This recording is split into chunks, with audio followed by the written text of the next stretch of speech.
नमस्कार साथियों, CG job education के ऑफिशियल यूट्यूब चैनल पर आप सभी का बहुत बहुत स्वागत है। युक्तियुक्तकरण का घोर विरोध शिक्षक संगठन साथ ही साथ युवा बेरोजगार साथी भी कर रहे हैं। युक्तिकरण जो नियम है, यदि प्रदेश में लागू हो जाती है तो युक्तियुक्तकरण के इस नियम से 50,000 पद समाप्त हो जाएंगे। नए पदों की जो संभावना पूरी तरीके से समाप्त हो जाएगी। साथ ही साथ शिक्षा में जो गुणवत्ता है उसमें भी जो है बड़ी गिरावट इसमें देखने को मिल सकती है। नियमों में संशोधन करना बहुत ही जरूरी है। तो आइए इसी विषय पर इस वीडियो में बात करें। साथ ही नए हैं हमारे यूट्यूब चैनल को सब्सक्राइब कर लें। इस पेपर कटिंग पर बात करूं इसके पहले मैं आपको ले चलता हूं उस नियम की ओर। साथियों, आप सभी को पता है कि ये जो युक्तियुक्तकरण का नियम आया है, तो युक्तियुक्तकरण का आखिर ये नियम जब नोटिफिकेशन जब उस नियम को पीडीएफ के माध्यम से जारी किया गया तो उसमें क्या लिखा था, 2 अगस्त लिखा था। लेकिन वह जो नियम है हमारे पास 7 या 8 अगस्त को पहुंचा है। आपको ये जान करके हैरानी होगी साथियों कि जो नियम है 2 अगस्त को निकल चुका है, लेकिन शासन कहें प्रशासन कहें उन्होंने उस नियम को दबा के रखा था, क्योंकि ये 7 या 8 अगस्त तक हमारे पास पहुंचा और 8 अगस्त को 7 या 8 अगस्त को ये शाम को हमारे पास पहुंचा और उसके पहले मॉर्निंग में केविएट दायर कर दिया गया था।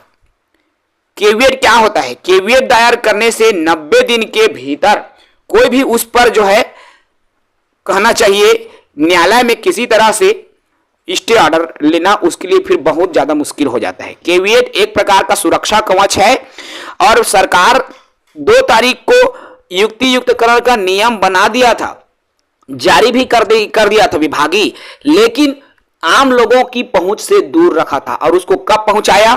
शाम को, मतलब 7 या 8 तारीख को सुबह केविएट दायर किया, उसके बाद उसको रिलीज कर दिया गया। आप स्वयं सोच सकते हैं, यहीं पर सरकार स्वयं जान रही थी कि यदि मैं युक्तियुक्तकरण के नियम जारी करता हूं इस पर घोर विरोध होगा ही। होगा ही क्यों नहीं साथियों, जब नियम के ही विपरीत हो तो विरोध होना तो स्वाभाविक है।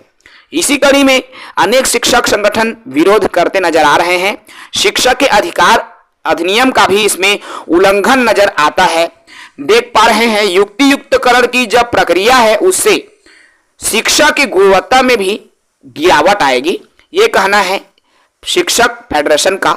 क्योंकि छत्तीसगढ़ में जो युक्तियुक्तकरण की प्रक्रिया चल रही है इसमें देखिए, यदि मैं सेटअप की बात करूं 60 बच्चों में 2 सहायक शिक्षक और 1 हेड मास्टर की जरूरत होनी थी। लेकिन ये जो युक्तिकरण के नियम है 2008 के सेटअप की पूरा उसके विरोध में लाया जा रहा है। अर्थात केवल अगर 60 बच्चों की दर्ज है वहां पर सिर्फ 2 टीचर की नियुक्ति की जानी है, 2 सहायक शिक्षक।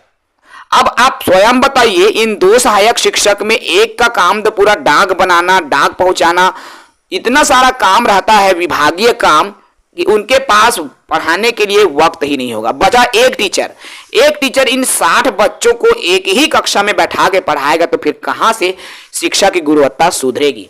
ये सोचने वाली बात है। दूसरी ओर साथियों, बातें ये भी हैं, अगर युक्तियुक्तकरण की प्रक्रिया होती है तो प्रदेश में आप यहां पर देख पा रहे हैं साफ तौर पर है वर्तमान नियम में, अर्थात युक्तियुक्तकरण के यदि इस नियम के तहत यदि अतिशेष शिक्षकों को इधर उधर किया जा रहा है, साथ ही साथ 4000 स्कूल बंद होते हैं, तो जो आने वाले समय में जो नए 50,000 पद हैं वो भी विलुप्त हो जाएंगे। यही नहीं, ये जो 50,000 पद में सिर्फ सीधी भर्ती के ही नहीं होते साथियों, उनमें से 50% पद को सीधी भर्ती से भरा जाता है और 50% पद को पदोन्नति से भरा जाता है। तो इसमें युवा बेरोजगारों तो बहुत ज्यादा नुकसान हो रहा है, क्योंकि हमारे साथी भाई बहन बेरोजगार होते हैं, उनके लिए तो एक छोटा सा रोजगार ही बड़ा होता है। लेकिन वे साथी जो शिक्षक हैं उनके लिए भी आने वाले समय में प्रमोशन का, पदोन्नति का जो मार्ग है वह भी अवरुद्ध होता नजर आ रहा है। अर्थात सरकारी कर्मचारियों के साथ साथ युवाओं, युवा बेरोजगारों के लिए भी ये जो नियम आ रहे हैं बिल्कुल विरोधी नियम है, इसलिए लगातार इस नियम का विरोध जारी है। महिला प्रकोष्ठ के जिला अध्यक्ष का कहना है कि ये जो युक्तियुक्तकरण के नियम हैं उसमें संशोधन की आवश्यकता है। देखिए, शिक्षा विभाग की डीपीआई में मीटिंग हुई थी, लेकिन उस मीटिंग में इतना भी जिक्र नहीं किया गया कि हम ये नियम युक्तियुक्तकरण के लिए बना रहे हैं, कहां तक उचित है, मार्गदर्शन दीजिए। जबकि 10 संगठन वहां मौजूद थे जब डीपीआई की मीटिंग चली थी, और उस मीटिंग में अनेकों शिक्षाविद थे, वरिष्ठ थे, कनिष्ठ थे, अनुभवी थे। उनसे बिना सलाह लिए अधिकारीगण अपने ही जो है तरीके से इस युक्तियुक्तकरण के नियम को जारी कर दिया, जिसका खामियाजा युवा बेरोजगार, छत्तीसगढ़ के शिक्षकगण, साथ ही साथ वे बच्चे भी भुगतेंगे जो कि इस अतिशेष या जो 4000 बंद होने वाले स्कूलों में शामिल बच्चे हैं, उनको भी इसका जो खामियाजा है झेलना पड़ जाएगा। अगर मैं इनके निष्कर्ष की बात करूं तो पूरी तरीके से ये शिक्षा व्यवस्था को गिराने की एक कहना चाहिए नियम है, जो कि इसका हानिकारक परिणाम आने वाले कुछ वर्षों में दिखने लगेगा। ज्यादा इस पर बात नहीं करूंगा, आपकी क्या राय है इस पर आप नीचे कमेंट में कमेंट जरूर करेंगे। जय हिंद, वंदे मातरम।